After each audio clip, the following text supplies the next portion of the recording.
शांति ओम शांति शांति।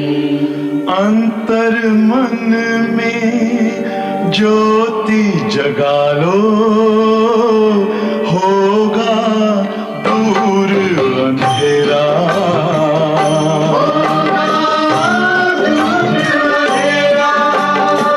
शिव का कर लो ध्यान, आ रहा पावन पुण्य सवेरा।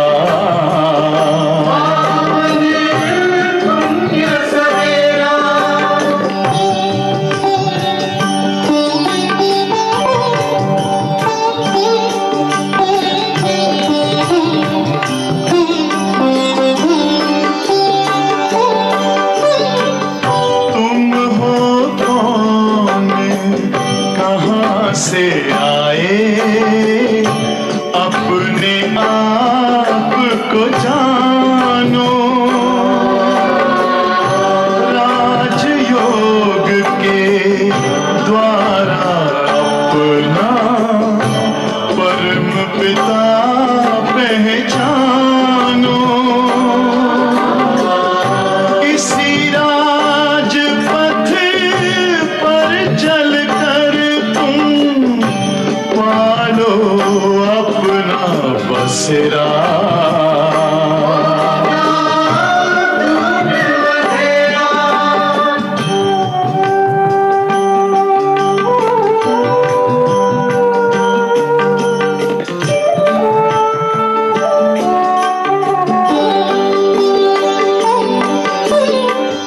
तुम हो आत्मा तन से न्यारे, परमात्मा को प्यारे। दिव्य गुणों को धारण करके योगी बनो दुलारे। ज्योति बिंदु ही तोड़ेगा ये माया मोह का घेरा।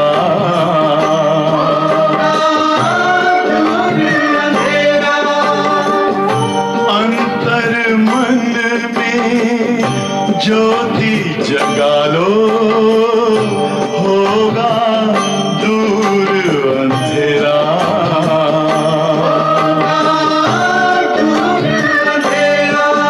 ओम शांति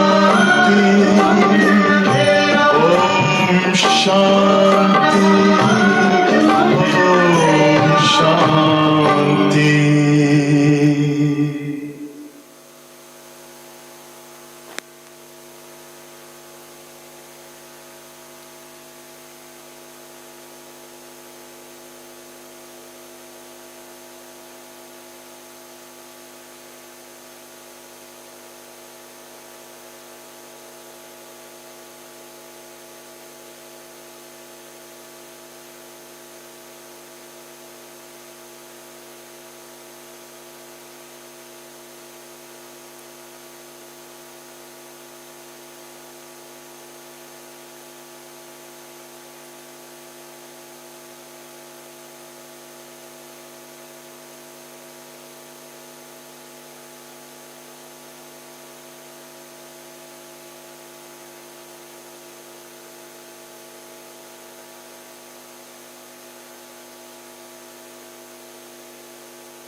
ओम शांति। ओम शांति।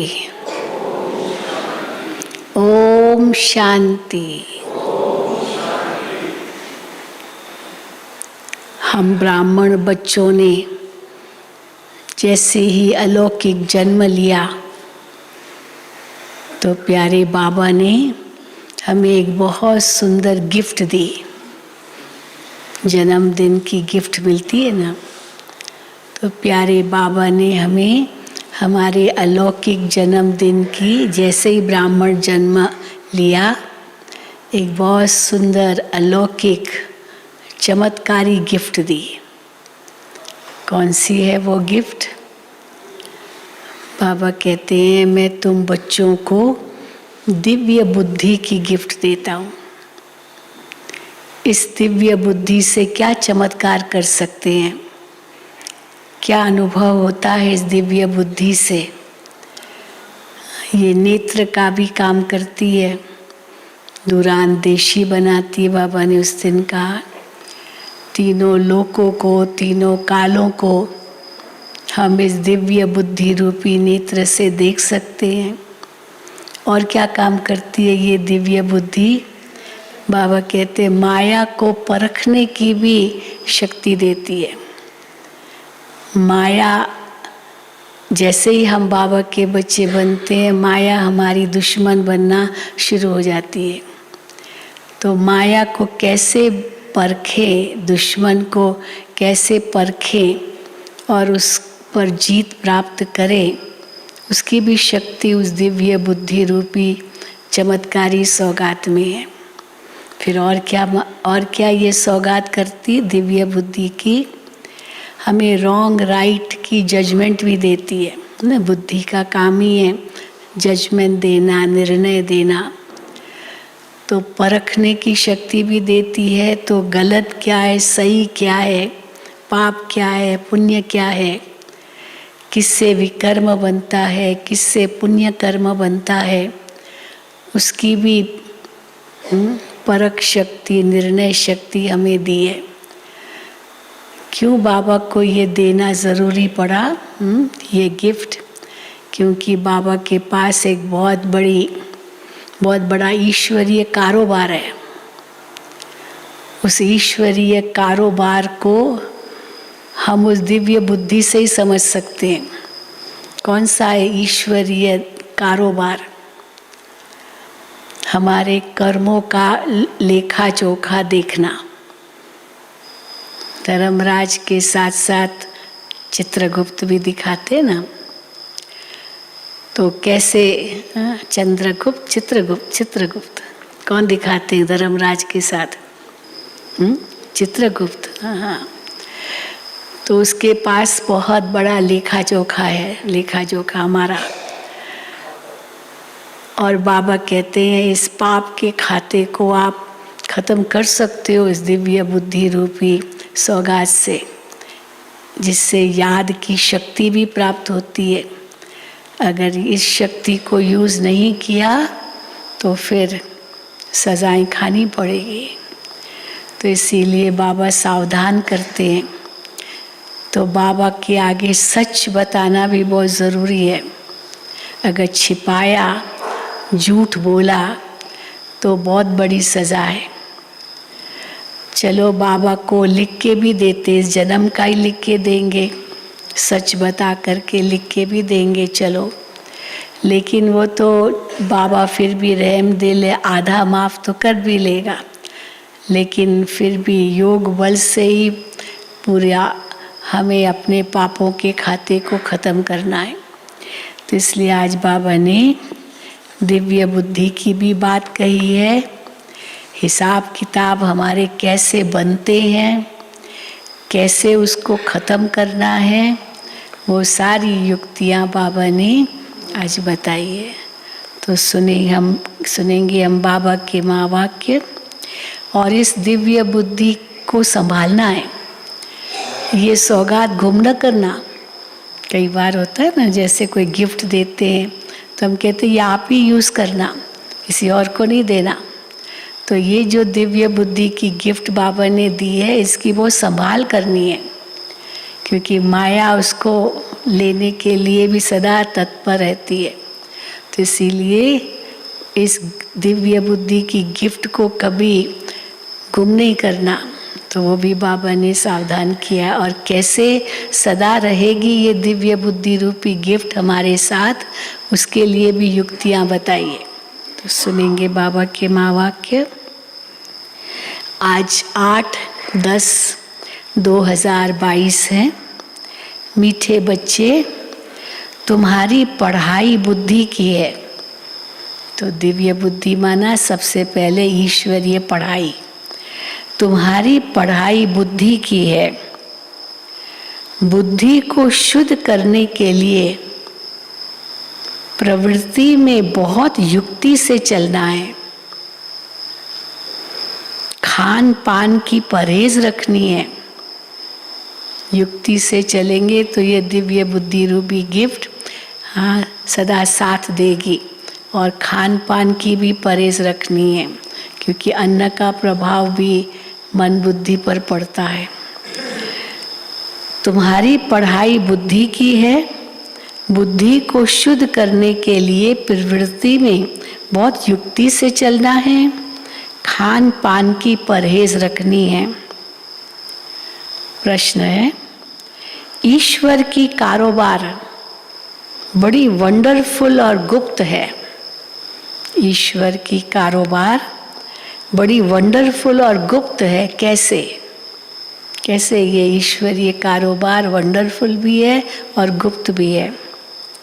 उत्तर, हर एक के कर्मों का हिसाब किताब चुकतू करवाने, हर एक के कर्मों का हिसाब किताब चुकतू करवाने की कारोबार बड़ी वंडरफुल और गुप्त है बाबा के पास। कोई कितना भी अपने पाप कर्म छिपाने की कोशिश करे, लेकिन छिप नहीं सकता। सजा जरूर भोगनी पड़ेगी। हर एक का खाता ऊपर में रहता है। धर्मराज के पास हर एक का खाता ऊपर में रहता है। इसलिए बाप कहते हैं, बाप का बनने के बाद कोई पाप होता है तो सच बताने से आधा माफ हो जाएगा, सजाएं कम हो जाएगी। छिपाओ मत। कहा जाता है, कख का चोर सो लख का चोर। बड़ी चीज उठाई या छोटी चीज उठाई, चोर तो गिने ही जाएंगे ना।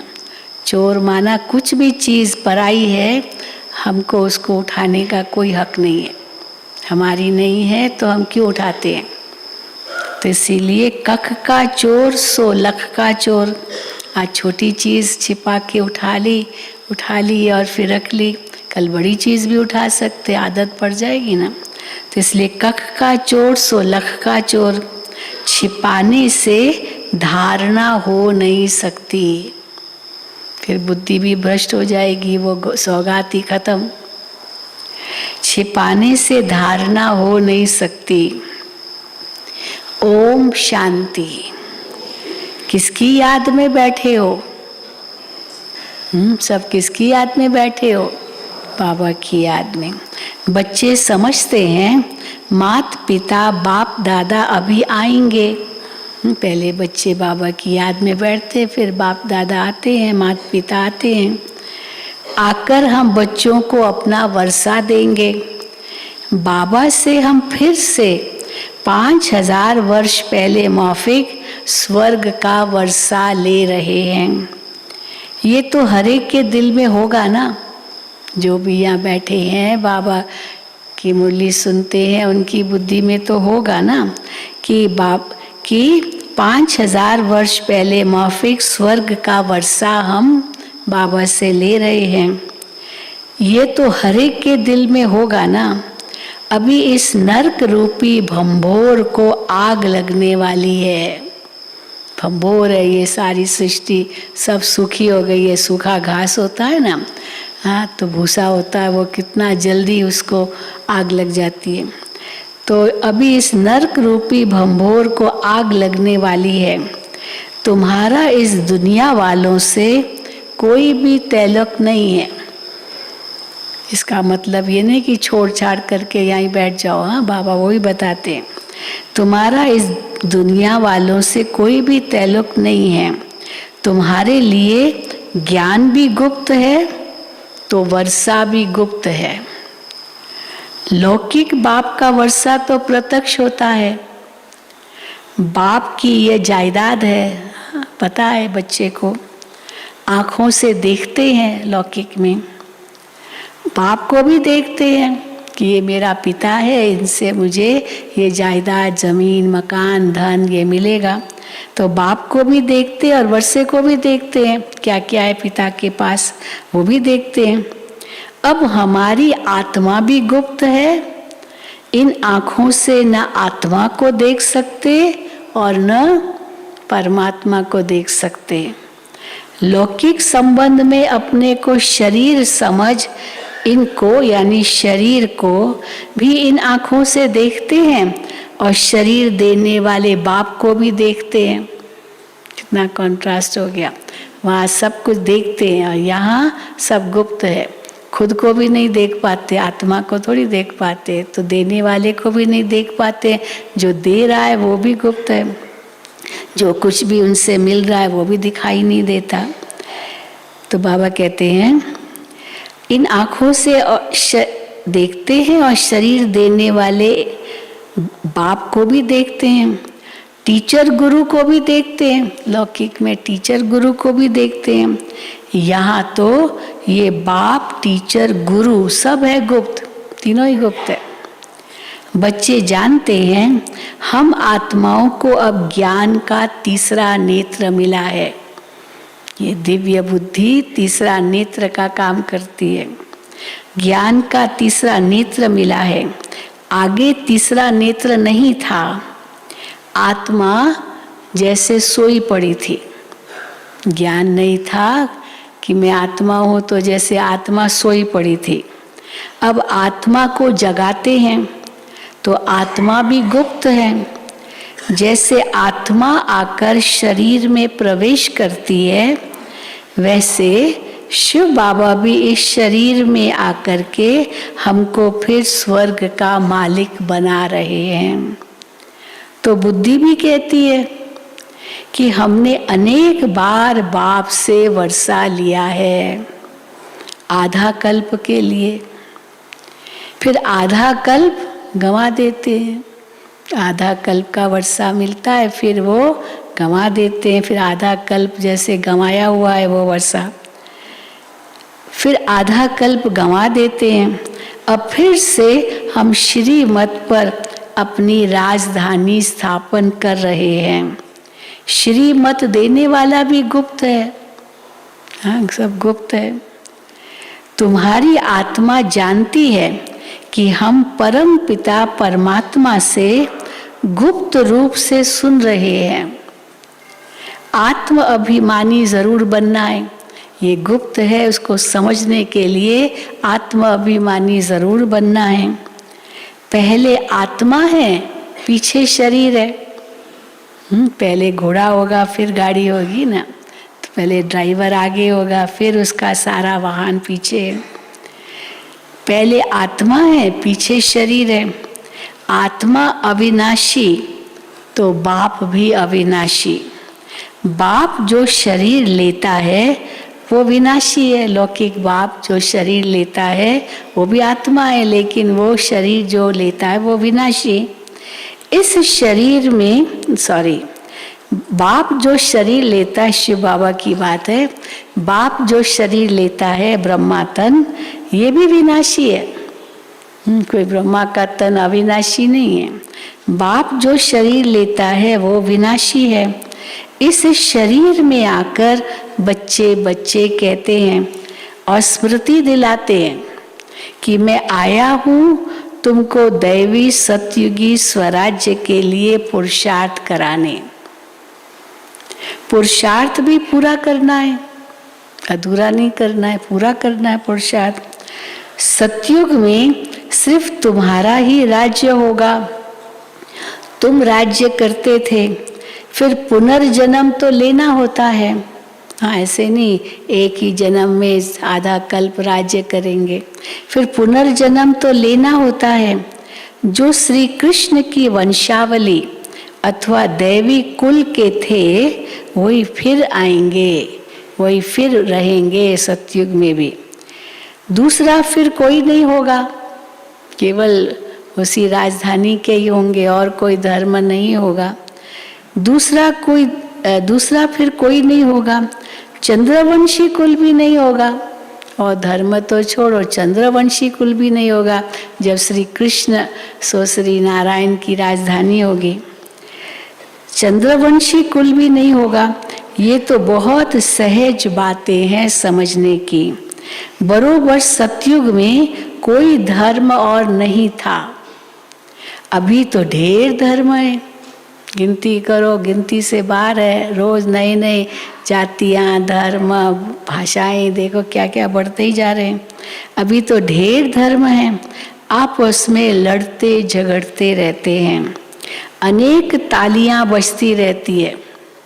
अब अनेक, चलो एक ही सुर में सब तालियां बजे तो अच्छा लगता है, लेकिन एक की ताली बजे, फिर दूसरे की उसके बाद बजे, फिर तीसरे की उसके बाद बजे, तो अलग अलग तालियां बजे तो भी बेसुर हो जाता है ना।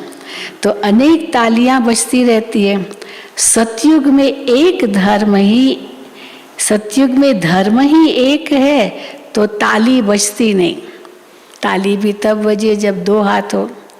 तो सतयुग में धर्म ही एक है तो ताली बजती नहीं।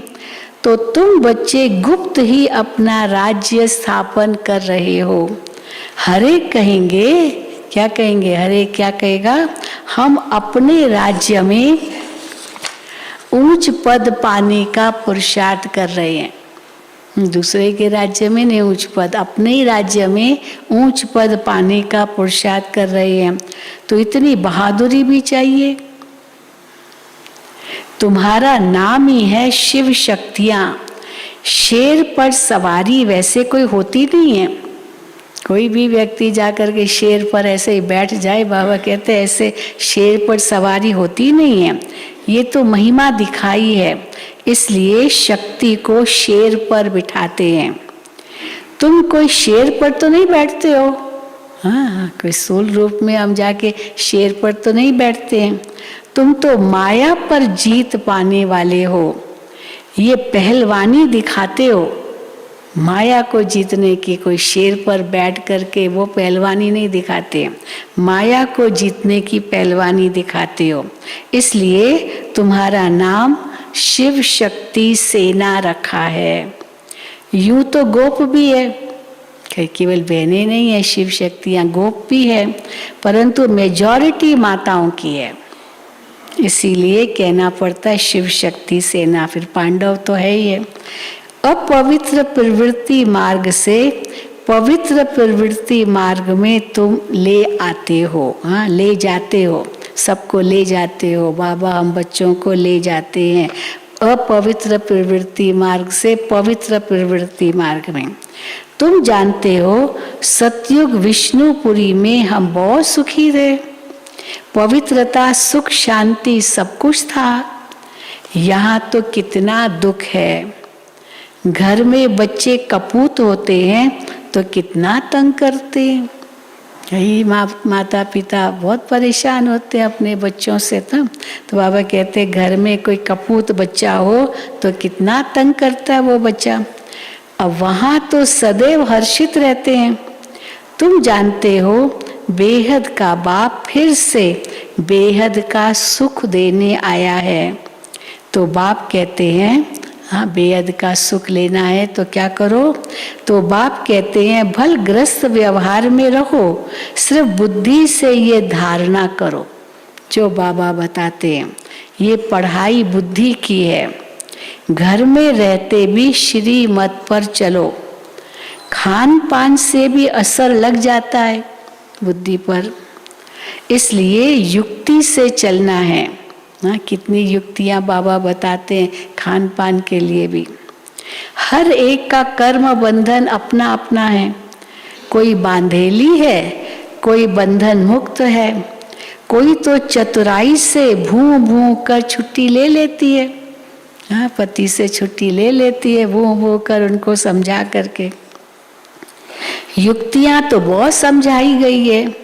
बोलो हाँ, अभी युक्ति से कैसे पति को बोलो कि बाप का फरमान है पवित्र बनो, मैं तुम्हें भक्ति का फल देने आया हूँ। अब भगवान ये कह रहे हैं, मैं तुम्हें भक्ति का फल देने आया हूँ, अब पवित्र बनो। तो जरूर भगवान की मत पर चलना पड़े, तब ही बिगर सजा खाए हम मुक्ति, जीवन मुक्ति को पाएंगे। तो जन्म जन्मांतर का बोझा सिर पर है। जैसे बाप एक सेकंड में मुक्ति जीवन मुक्ति देते हैं, गायन है मुक्ति जीवन मुक्ति एक सेकंड में, वैसे सजाएं भी एक सेकंड में मिल जाती है।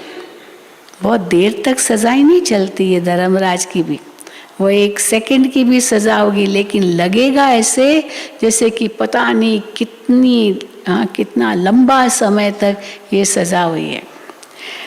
परंतु भोगना बहुत होती है, भले वो एक सेकंड की होगी।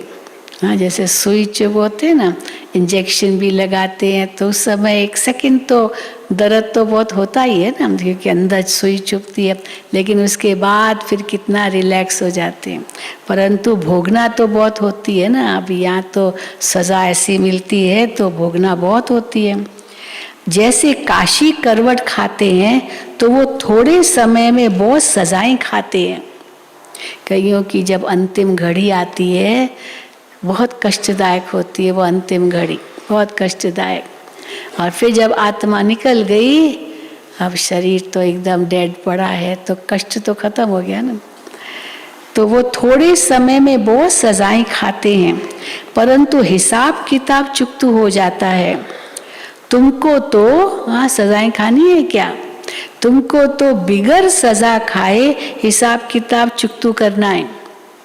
सजाएं खाकर नहीं हिसाब किताब चुकतू करना है, तो इसलिए क्या करना पड़ेगा? अगर बिगर सजा खाए हिसाब किताब चुकतू करना है तो क्या करना पड़ेगा? इसलिए ऐसा पुरुषार्थ करना चाहिए जो सजा न खानी पड़े। बाबा को याद करना अच्छा है। या तो योग बल है या तो सजा बल है, तीसरा कोई ऑप्शन नहीं है। बाबा को याद करना अच्छा है। विनाश भी सामने खड़ा है। विनाश काले पांडवों की प्रीत बुद्धि है। बाप ने सम्मुख आकर के प्रीत रखवाई है। पहले थोड़ी प्रीत बुद्धि थी, माया से प्रीत बुद्धि थी, लेकिन पता ही नहीं था। फिर बाबा ने आकर स्वयं अपने साथ प्रीत बुद्धि रखवाई है। बाप ने सम्मुख आकर प्रीत रखवाई है। बाकी औरों से प्रीत रख क्या करेंगे? अब भगवान ने अपने साथ प्रीत रखवाई है तो भी दूसरों से प्रीत रखते रहेंगे क्या? बाकी औरों से प्रीत रख क्या करेंगे? वो सब खलास हो जाने हैं। इसलिए कहा ना भगवान ने अर्जुन को भी कहा मारो, हाँ इनको मारो। तो कोई सचमुच कोई बंदूक से मारने की बात नहीं है, लेकिन भूलो। बाकी औरों से प्रीत रखकर क्या करेंगे? ये सब खलास हो जाने हैं। एक बाप को याद करने का हड्डी पुरुषार्थ करना है। केवल पुरुषार्थ नहीं, हड्डी पुरुषार्थ, अंदर रगों में चला जाए पुरुषार्थ। बाहर से करके मित्र संबंधियों से खुश खैराफत पूछी जाती है। अब किससे आप बहुत समय के बाद मिलेंगे, ज़रूर पूछेंगे ना, कैसे हो, ठीक हो, तबीयत ठीक है, पूछेंगे, ज़रूर पूछेंगे। बाबा मना थोड़ी करते, पूछो भी नहीं। तो मित्र संबंधियों से खुश खैराफत पूछी जाती है, परंतु दिल एक बाप से है। वो फॉर्मेलिटी तो अपनानी पड़ती है, लेकिन दिल तो एक बाबा के साथ है। जिस्मानी आशिक माशूक घर में रहते एक दो को याद करते हैं, भले दूर है तो भी एक दो को याद करते हैं। जिस्मानी आशिक माशूक, तुम आशिक बने हो शिव बाबा के, वो तुम्हारे सम्मुख हैं, वो तुमको याद करते हैं, तुम उनको याद करो। बाबा भी हम बच्चों को याद करते हैं तो हम भी उनको याद करें। शिव बाबा इस शरीर में आकर आत्माओं की सगाई स्वयं से कराते हैं। इसको कहा जाता है, शिव बाबा आत्माओं की सगाई स्वयं से कराते हैं। इसको क्या कहा जाता है? आत्माओं और परम पिता परमात्मा के साथ कल्याणकारी मेला। तुम ज्ञान गंगाएं हो, ज्ञान सागर बाप एक हैं। बाप को याद करने से विकर्म विनाश होंगे। बाप और कोई तकलीफ नहीं देते, सिर्फ पवित्र रहना है।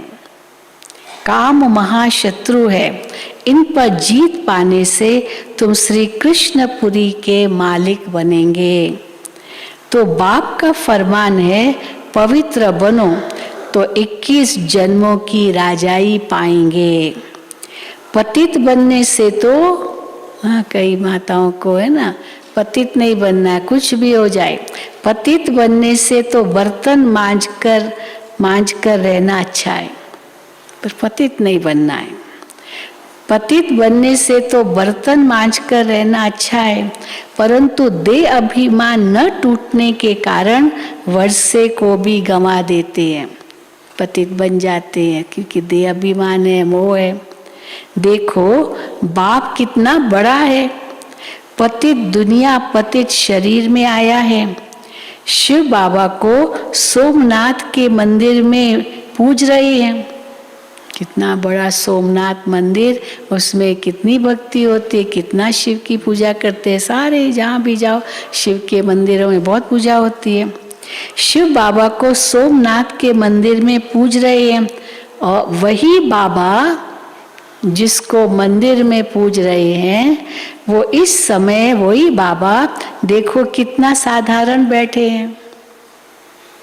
हाँ, देख रहे हैं ना पीछे साधारण कैसे बाबा आते थे। शिव बाबा में ब्रह्मा बाबा तो साधारण, और कैसे माँ वाक्य उच्चारण करते थे। वही बाबा इस समय देखो कितना साधारण बैठे हैं। अब परमात्मा खुद शिक्षा दे रहे हैं, इस पर भी नहीं चलेंगे।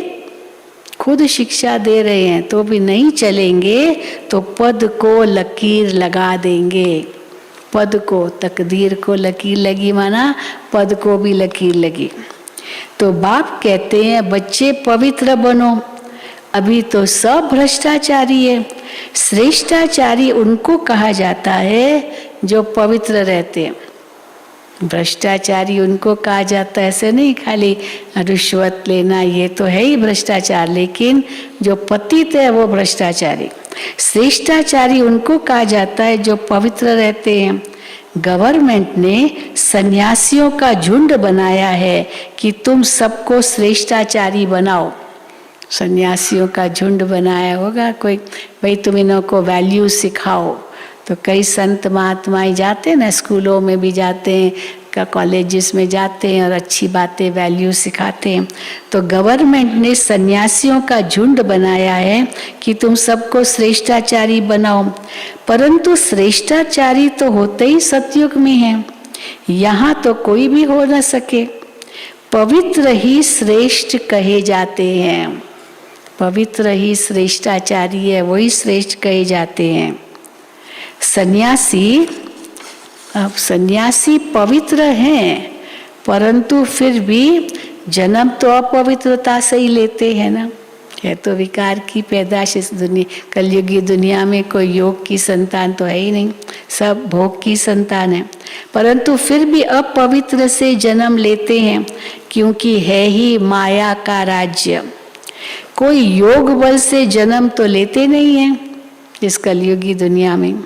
तो बाप बच्चों को समझाते हैं, बच्चे दिल हमेशा साफ रखनी चाहिए। दिल हमेशा साफ रखनी चाहिए, जरा भी अहंकार न रहे। सच बताना है, अगर अभिमान होगा तो सच नहीं बताएंगे ना, तो अहंकार जरा भी नहीं रहना चाहिए। बिल्कुल गरीब बन जाना अच्छा है, मेरा कुछ नहीं, गरीब बिल्कुल गरीब बन जाना अच्छा है। बाप है गरीब निवास, वहाँ गरीबी वाह, वहाँ गरीबी वाह। गरीबों को साहूकार बनाना है तो गरीब ही साहूकार बनेंगे। जिनको अभी साहूकारी है वो तो बाबा के पास आएंगे भी नहीं, डर लगेगा ना, पता नहीं है कहीं हमसे सब छुड़ा न देवे। गरीबों को ही साहूकार बनाना है। तो बाप कहते हैं भारत को गरीब से साहूकार बनाता हूँ। भारतवासी ही बनेंगे गरीब से साहूकार, और बनेंगे भी वही कौन बनेंगे गरीब से साहूकार भारतवासियों में भी? जो श्रीमत पर चलेंगे।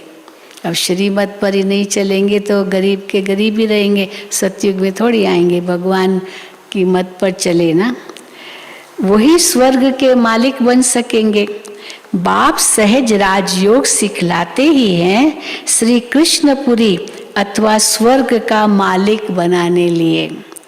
बाप का फरमान है पवित्र बनो, और कोई मनुष्य को हम गुरु नहीं मानते। हमारा सतगुरु केवल एक ही परमात्मा है। कई कहते ना ये आपका गुरु है, तो हम क्या कहते हैं? ये गुरु नहीं है, भगवान तो है ही नहीं, पर गुरु भी नहीं है, ये तो हमारा अलौकिक पिता है। तो बाबा कहते हैं बाप का फरमान है पवित्र बनो, और कोई मनुष्य को हम गुरु नहीं मानते। जास्ती खिटपिट होती है यहाँ। क्या खिटपिट जास्ती किस बात पर होती है? पवित्रता पर। और गुरु लोग तो इस पर कुछ कहते भी नहीं है, पर यहाँ तो सतगुरु तो कहते हैं ना, क्योंकि बाबा के पास वापस जाना है पवित्र बनकर। तो जास्ती खिटपिट होती है पवित्रता पर। किसको मार मिलेगी, घर से निकाल देंगे तो वो क्या करेगी बेचारी? सोचो, मार मिलेगी, अब पवित्र नहीं बनना है तो जाओ, निकल जाओ घर से, अभी क्या करेगी बेचारी? बाप उनको शरण देते हैं, परंतु ऐसे भी नहीं कि बाबा के पास आकर फिर संबंधी याद पड़े और नुकसान करते रहे, फिर दोनों जहानों से निकल जाते हैं, न वहां के रहे न यहाँ के रहे। ज्ञान की धारणा नहीं करते तो फिर सुधरते भी नहीं हैं, पुरानी ही चाल चलते रहते हैं। यहाँ तो कोई भी पाप नहीं करना चाहिए, यहाँ कोई भी पाप नहीं करना चाहिए। तुमको तो पुण्य आत्मा बनना है। श्रीमत के आधार पर अपने आप से पूछो ये पाप है या पुण्य है। अब श्रीमत मिली, माना दिव्य बुद्धि रूपी गिफ्ट बाबा ने हमें दी, ज्ञान इतना ऊंचा दिया, तो उससे अपने आप से पूछो ये जो मैं कर्म करने जा रहा हूँ या कर रहा हूँ ये पाप है या पुण्य है। हाँ, पर कैसे पता चले पाप है या पुण्य? इसकी सबसे सरल डिमार्केशन लाइन कौन सी है? कई कहते ना ये कोई समझे पाप लेकिन है पुण्य, लेकिन क्या डिमार्केशन लाइन है? कैसे हम वो लकीर खींच सकते हैं पाप और पुण्य के बीच में? हाँ, कहावत भी है ना, कौन सी कहावत है? दया धर्म का मूल है, पाप मूल अभिमान। तो पाप का मूल है अभिमान। अगर अभिमान वश कोई भी कर्म किया वो पाप के खाते में जाएगा। फिर चाहे काम हो, चाहे क्रोध हो, चाहे लोभ हो, चाहे मोह हो, चाहे ईर्ष्या हो, नफरत हो, ये सब अभिमान के कारण है। तो बाबा कहते हैं तो श्रीमत के आधार पर अपने आप से पूछो ये पाप है या पुण्य है। बाबा समझाते हैं जो भी पाप किए हैं वो बाप को सुनाने से आधा पाप मिट जाएगा। बहुत बच्चे बताते हैं कि बाबा हमने ये किया, ये गुनाह है, फलाने से पतित बने हैं, बताते हैं, कई सच बताते हैं। बाप तो जानते हैं ना कितने विकर्म किए हैं, बाबा को सब पता है कितने विकर्म किए हैं। समझाते हैं अभी कोई पाप नहीं करो, चलो पाप किया, बाबा को बताया, फिर बाबा क्या करेंगे? फिर बाबा कहेंगे अच्छा अभी आगे कोई पाप मत करो। समझाते हैं अभी कोई पाप नहीं करो, नहीं तो सजा एकदम 100 गुना हो जाएगी। फिर धर्मराजपुरी में साक्षात्कार कराएंगे। तुम ऐसे ऐसे पाप करके छिपाते थे, छिप तो नहीं सकता, भल नहीं देखते हैं। हाँ, कई समझ है बाबा देखता थोड़ी है, भल नहीं देखते हैं, वो बाप तो अच्छी रीति जानते हैं ना। धर्मराज के पास सारा खाता रहता है। ईश्वरीय कारोबार बड़ी वंडरफुल और गुप्त है। कहते हैं ना जरूर पाप किया है तब दूसरे जन्म में छीछी घर में जन्म मिला है। हाँ, हमारा जो भी कर्म है उसका फल तो मिलेगा, अगले जन्म में, इस जन्म में मिलेगा जरूर। तो तो इसीलिए कोई ऐसे घर में जन्म लिया, सब जहाँ पापात्मा ही है, सब भ्रष्टाचार है, बहुत कुछ है गंदा, तो बाबा कहते ज़रूर पिछले जन्म में ऐसा कर्म किया होगा जो उस घर में जन्म लिया। तो बाबा कहते हैं ज़रूर पाप किया है तब दूसरे जन्म में छीछी घर में जन्म मिला, तो ज़रूर जमा होता है ना। कोई सोचे सब इसी जन्म में ख़त्म हो जाता है, नहीं होता, आगे जन्म में चलता है, जाता है कर्म, तो ज़रूर जमा होता है ना। ऊपर में खाता तो है ना, भगवान के पास भी, चित्रगुप्त के पास भी हमारा खाता है। अभी वो खाता यहाँ है, हाँ यहाँ है, भगवान खुद आए हैं, वो बताते हैं कि अपने खाते को ठीक करो। अभी वो खाता यहाँ है, इसलिए बाप समझाते रहते हैं कि अब कोई पाप नहीं करना। कख का चोर सो लख का चोर कहा जाता है। एक दिखाते, एक चोर था, पर वो साधु की वेश में आ गया किसी के पास, तो बहुत कहा कि मुझे अभी रात हो गई है, मैं यहाँ रहूं। तो लोगों ने तो सोचा ये साधु है, डेढ़ी वाड़ी बना दी थी, साधु है, चलो उसको जगह दी, रात को रहो। सवेरे जब जाने लगा तो चोरी की उसने, घर से चोरी की, सब तो रात को सो गए। फिर रास्ते में थोड़े आगे गया, फिर वापस आया। क्या, क्यों वापस आया? वो जरा वो लकड़ी का वो जो चूरा होता है ना, वो लकड़ी का कख, वो उसकी डाली में आ गया था। तो कहा अरे ये कख भी वापस देने आया हूँ, दिखाने के लिए कि भाई मैं तो बहुत साधु हूँ ना, मैंने तो कुछ भी चोरी नहीं किया।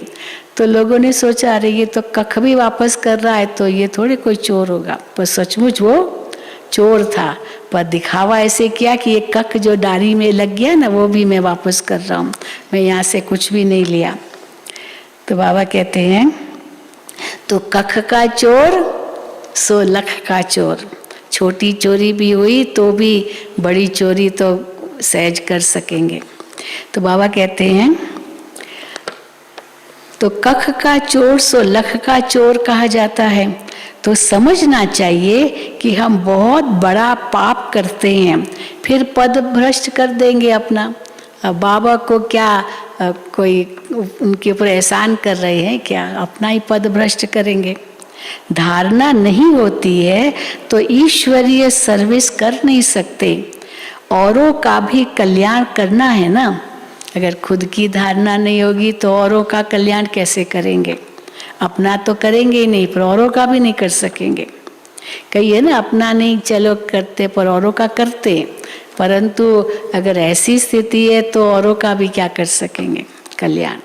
तो बाबा कहते धारणा नहीं होती तो ईश्वरीय सर्विस कर नहीं सकते, औरों का भी कल्याण करना है ना। ऐसे समय बर्बाद करेंगे, पाप करते रहेंगे तो पद कम हो पड़ेगा, फिर कल्प कल्पांतर के लिए वो पद हो जाएगा, वही पद हो जाएगा। इसलिए जितना हो सके पुरुषार्थ करना है। पूछते हैं बाबा के पास क्यों आते हो? हाँ, पूछा जाता है जब आते हैं तो कि भाई क्यों बाबा के पास आते हो? तो बच्चे क्या जवाब देते हैं, क्यों हम बाबा के पास आए? हाँ, बच्चे जवाब देते हैं सूर्यवंशी राजधानी का वर्षा लेने। बाबा पूछते थे बच्चे बाबा के पास क्यों आए हो? तो बच्चे नशे से कहते थे सूर्यवंशी राजधानी का वर्षा लेने। तो फिर बाबा कहेंगे तो श्रीमत पर चलना पड़े ना। सूर्यवंशी राजधानी का वर्षा लेना है और श्रीमत पर ही नहीं चलेंगे तो कैसे लेंगे? भले बाबा के पास आए हो तो श्रीमत पर जरूर चलना पड़े। देखना है कि मेरे से कोई बुरा काम व पाप तो नहीं होता है, नहीं तो 100 गुना दंड पड़ जाएगा, फिर दास दासी जाकर बनेंगे। यहाँ इसलिए थोड़ी आए हो, दास दासी बनने लिए आए हो क्या? हाँ, बाबा कहते इसलिए थोड़ी आए हो। मम्मा बाबा कहते हो, माँ बाप, हाँ माता पिता है हमारे, तो बच्चे अधिकारी है ना वर्षे के। तो मम्मा बाबा कहते हो तो नर से नारायण बनना चाहिए ना। बिगड़ धारणा के पद कैसे पाएंगे? मम्मा बाबा कहते भी माँ बाप के तख्त पर न बैठे तो समझेंगे पूरा पढ़ते नहीं है। मम्मा बाबा तो नर से नारायण, नारी से लक्ष्मी बनते हैं ना। तुमको भी बाप वही पढ़ाते हैं जो मम्मा बाबा को शिव बाबा ने पढ़ाया, वो तुमको भी पढ़ाते, सेम वही चीज है, तुमको भी वही पढ़ाते हैं ना। तो बाप से पूरा वर्षा लेना चाहिए। शिव बाबा इनको ही पढ़ाते, हमको ही पढ़ाते हैं, तो बाप से पूरा वर्षा लेना चाहिए। बहुत हैं जो छिप छिप करके पाप करते रहते हैं, बतलाते नहीं हैं, कितना भी समझाओ फिर भी छोड़ते नहीं हैं, वो पाप करना छोड़ते नहीं हैं। चोर को आदत पड़ जाती है तो चोरी बिगर, झूठ बोलने बिगर रह नहीं सकते। हाँ, एक और मिसाल भी देते ना, एक चोर साधु बन गया, साधुओं के संग में आ गया, तो अभी चोरी की तो आदत थी, तो साधु तो बन गया, गेरुए कपड़े तो पहन लिए, पर साधुओं के संग में रहा। अभी साधुओं को क्या होगा, कुछ भी नहीं, एक कमंडल ही था, और क्या होता है साधुओं को, तो कमंडल लेते हैं, रात को सोते, कमंडल उनके बाजू में। अब चोर भी ऐसे ही सोया, लेकिन चोरी की आदत, उठाने की आदत, छिपाने की आदत, तो उसने क्या किया, उठा तो छिपा तो सकता नहीं, तो एक का कमंडल उठाया दूसरे के बाजू में रख दिया, उसका कमंडल उठाया तीसरे के बाजू में रखा, तीसरे का उठाया चौथे के बाजू में रख दिया। रोज ऐसे करता था। लोग उठ कहते थे ये क्या, हमारा कमंडल बदल कैसे गया, हमने तो इसमें ये डाला था, अभी तो पता नहीं क्या पड़ा, कमंडल बदल कैसे गया। तो आखिर एक ने कहा रात को जाग कर देखेंगे कौन ऐसे चेंज करता, तो पकड़ा गया चोर। था चोर, चलो और कुछ नहीं तो कमंडल ही, चलो उठा नहीं सकते बदल दो, तो उठाने की आदत ना, चोरी करने की आदत। तो बाबा कहते हैं तो हाँ, तो चोर को आदत पड़ जाती है तो चोरी बिगर, झूठ बोलने बिगर रह नहीं सकते। सच्चे बाप के साथ सच ही बोलना चाहिए, बाप को बतलाना चाहिए कि हमसे ये पाप हुआ है, क्षमा करो। माया ने पाप करा लिया ना, कराए तो माया ने पाप, अच्छा फिर भी सच बोला है तो पाप आधा माफ हो सकता है, नहीं तो पाप बढ़ता ही जाएगा। कोई कहते हैं धंधे में पाप होता है, अब कई बिजनेसमैन आते हैं कहते हैं बहन जी धंधा है, धंधे में तो थोड़ा बहुत तो होता ही है, झूठ सच तो चलता ही रहता है, तो बाबा क्या करें। तो कोई कहते हैं धंधे में पाप होता है, व्यापारी लोग पाप करते हैं तो कैसे अपने पाप को खत्म करते हैं, कैसे पाप खत्म करते हैं, तो धर्माऊ निकाल देते हैं, धर्माऊ, हाँ इतना हम दान करेंगे। आजकल तो गवर्नमेंट भी बिजनेस वालों को यही कहती है, सोशल कार्य के लिए आपको धन निकालना ही है, तो निकालना ही पड़ेगा, इसलिए ज़बरदस्ती भी निकालना है, क्योंकि पाप तो करते ही रहते ना। तो व्यापारी लोग पाप करते हैं तो धर्माऊ निकालते हैं कि पाप कम हो जाए, पाप करके फिर पुण्य में पैसा लगा दिया। सोशल वर्क करेंगे तो वो जैसे पुण्य में कर्म, वो धन लग गया, तो पाप करके फिर पुण्य में पैसा लगा दिया, वो भी अच्छा हो, अच्छा ही है, चलो कुछ तो किया, कुछ तो समाज की सेवा की। डूबी नाव से लोहा निकले, ये भी अच्छा है। अब इतना पाप आत्मा बन गया है, इतना धन जो कमा लिया है, भ्रष्टाचार या जो कुछ भी किया, उसमें से थोड़ा भी अगर दान करते हैं तो जैसे एक नाव डूब रही है, वो तो खत्म होनी है, लेकिन थोड़ा बहुत जो लोहा उसमें है वो निकाल सको तो अच्छा है ना, वो भी काम आ जाए। तो डूबी नाव से लोहा निकले, वो भी अच्छा है। ये बाप तो स्वर्ग की स्थापना करते हैं तो सब पुण्य में चला जाएगा, भगवान के खातिर करते हैं। दान पुण्य करने वाले को मिलता तो है ना। बाप हर एक को समझाते हैं, बाप हर एक बात में मत देते हैं, तो बच्चों को कभी ऐसा काम नहीं करना चाहिए, परंतु माया छोड़ती नहीं है। अच्छी अच्छी चीज देखेंगे तो झट खा लेंगे व उठा लेंगे। ऐसे ऐसे पाप कर्म करने से अपना ही पद भ्रष्ट कर लेते हैं। कई बच्चे बाबा बाबा कहकर फिर हाथ छोड़ देते हैं। हाथ छोड़ा फिर क्या हाल होगा, क्या हाल होगा भाई, हाथ छोड़ा तो माया एकदम ही कच्चा खा लेगी, फिर वो कौड़ी का भी नहीं रहेगा। नंबरवार तो होते हैं ना, सुख धाम में कोई तो राजाई करते हैं, कोई फिर साधारण भी होंगे, दास दासियां भी तो होंगी ना। अभी तुम बच्चों को बेहद के बाप से बेहद सुख का वर्षा मिल रहा है, इसलिए बाप की श्रीमत पर चलकर पूरा वर्षा लो। मौत तो सामने खड़ा है, अकाले मृत्यु तो होती रहती है। एरोप्लेन गिरा तो सब मर गए, एरोप्लेन गिरा, खत्म, सब मर गए। किसको पता था क्या कि होगा ये? अब कई ऐसे अनुभव सुनाते हैं कि मेरा इस प्लेन में मेरी टिकट थी, लेकिन अचानक कोई काम पड़ गया तो मैंने टिकट कैंसिल करा ली, और मैं सोचा देखो ये काम क्या पड़ा, मुझे तो जाना था, और फिर पता चला क्रैश हो गया और वो ख़त्म हो गए। तो कहा अच्छा जान बची लाखों पाए। कई ऐसे वो फिर आते अखबारों में अनुभव कि उन्होंने उनको जाना था, फिर कैसे कैंसिल हुआ। और कईयों का यहाँ तक भी होता है कि पहुँचे परंतु लेट थोड़ा पहुँचे और प्लेन चला गया, और प्लेन चला गया तो कोसते रहे फलाने को, इसने मुझे लेट किया, उसने लेट किया, तो वो तो अच्छा हुआ ना लेट किया, जो बच तो गए। तो ऐसे बहुत लिखते हैं।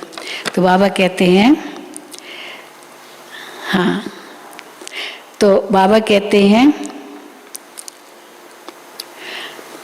हाँ, एरोप्लेन गिरा तो सब मर गए, किसको पता था कि ये होगा? मौत सिर पर खड़ा है, इसलिए कोशिश करके बाप से पूरा वर्षा लेना चाहिए। श्रीमत पर शरीर निर्वाह अर्थ कर्म तो भल करो, साथ साथ ये पढ़ाई भी पढ़ो। बाप युक्तियां तो सब बतलाते हैं, पुरुषार्थ कर पवित्र भी रहना है। झाड़ू लगाना, बर्तन मांजना अच्छा है अपवित्र बनने से, परंतु देही अभिमानी भी बनना पड़े। पवित्रता का मान तो है ना। अभी भी देखो नवरात्रि थी तो कन्याओं की कितनी पूजा करते, छोटी छोटी कुमारियों की पूजा। हम बड़े बड़े मिनिस्टर्स भी करते हैं, वो देखा उस दिन फोटो, योगी जी यूपी का सीएम, वो भी छोटी छोटी कुमारियों की पूजा कर रहा है। तो देखो मान तो है ना, कुमारी का पूजा उनकी होती है। तो बाबा कहते हैं पवित्रता का मान तो है ना, पवित्र नहीं बनेंगे तो पद भी नहीं पाएंगे। ये सब बच्चों को समझानी दी जाती है। बच्चे तो वृद्धि को पाते रहेंगे, प्रजा भी बहुत बननी है। एक राजा को प्रजा तो हजारों की अंदाज में चाहिए ना। राजा बनने में मेहनत है, प्रजा बनना, दास दासी बनने में मेहनत नहीं है, राजा बनने में मेहनत है। अच्छा, मीठे मीठे सिकील दे बच्चों प्रति माता पिता बाप दादा का याद प्यार और गुड मॉर्निंग। रूहानी बाप की रूहानी बच्चों को नमस्ते। हम रूहानी बच्चों की रूहानी बाप दादा को याद प्यार, गुड मॉर्निंग और नमस्ते। धारणा के लिए मुख्य सार पहला, इस विनाश काल में दिल की सच्ची प्रीत एक बाप से रखनी है। इस विनाश काल में दिल की सच्ची प्रीत एक बाप से रखनी है, एक की ही याद में रहना है। दूसरा, सच्चे बाप से सदा सच्चे रहना है, कुछ भी छिपाना नहीं है। देही अभिमानी रहने की मेहनत करनी है, अपवित्र कभी नहीं बनना है। वरदान, दुख की लहरों से न्यारे रहे, प्रभु प्यार का अनुभव करने वाले, खुशी के खजाने से संपन्न भव। दुख की लहरों से न्यारे रह, प्रभु प्यार का अनुभव करने वाले, खुशी के खजाने से संपन्न भव। संगम के समय दुख के लहरों की कई बातें सामने आएगी, लेकिन अपने अंदर वह दुख की लहर दुखी न करे। जैसे गर्मी के मौसम में गर्मी होगी, लेकिन स्वयं को बचाना तो अपने ऊपर है ना। अब गर्मी और बैठे रहो इतनी धूप में, पसीना बह रहा और अब पानी है नहीं, डिहाइड्रेशन हो गया, तो कई लोग ऐसे लू में कितने मर जाते हैं। तो बाबा कहते हैं लेकिन स्वयं को बचाना अपने ऊपर है ना। तो दुख की बातें सुनते हुए भी दिल पर उसका प्रभाव न पड़े। जब ऐसे दुख की लहरों से न्यारे बनो तब प्रभु का प्यारा बनेंगे। जो ऐसे न्यारे और परमात्म प्यारे हैं वही खुशियों के खजाने से संपन्न रहते हैं। स्लोगन, त्रिकालदर्शी व त्रिनेत्री वो है जो माया के बहु रूपों को सहज ही पहचान ले।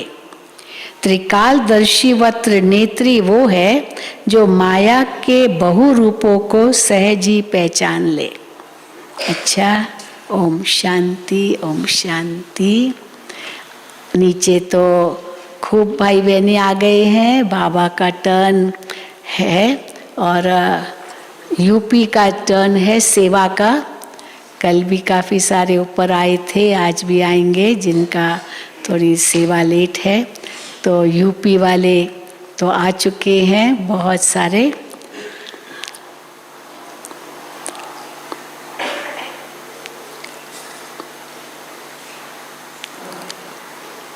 अच्छा, 2 जनों ने शरीर छोड़ा है, मैं सूचना दे देती हूँ। बीके मणि भाई जो ज्ञान सरोवर में कारपेंट्री विभाग में समर्पित मूर्ति भाई के लौकिक पिताजी हैं। आपने आज सुबह 4 बजे अपना देह त्याग किया। आपकी आयु 87 वर्ष थी, 87 वर्ष थी। 42 वर्षों से ज्ञान में थे। आपकी 4 बेटियां समर्पित रूप से सेंटर पर रह रही है और बेटा मधुबन में चिकमगलूर तमिलनाडु में रहते थे। बीके मणि भाई जो ज्ञान सरोवर में है, उनके पिताजी। फिर दूसरा बीके मनोरमा बहन जो इंदौर में राउ सेवा केंद्र पर सेवारत थी। आप 35 वर्षों से समर्पित थी, 45 वर्षों से ज्ञान में। कल अचानक रात 12 बजे के बाद घबराहट हुई और हार्ट अटैक के कारण पुराना देह त्याग किया क्या है करके अव्यक्त वतनवासी हो गई। चलो, इन 2 आत्माओं के लिए हम योगदान देंगे। बाबा का इतना बेहद घर है, इतना बड़ा परिवार है, कुछ न कुछ समाचार मिलता ही है किसी के देह त्याग का। चलो, ओम शांति।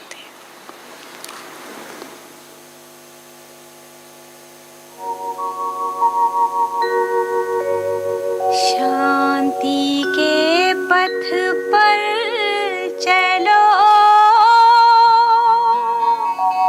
शिव पिता की तुम संतान।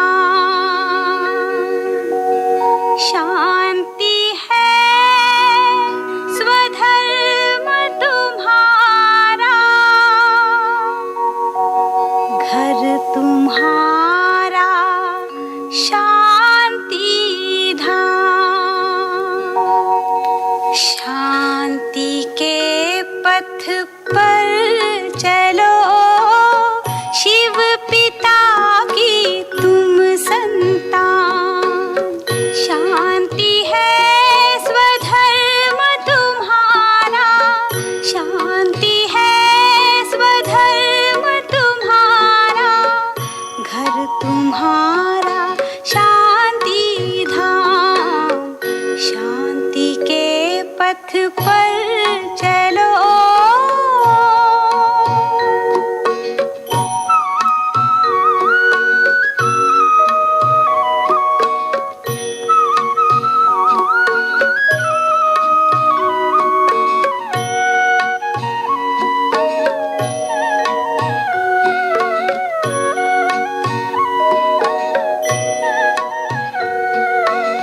शांति का शिव है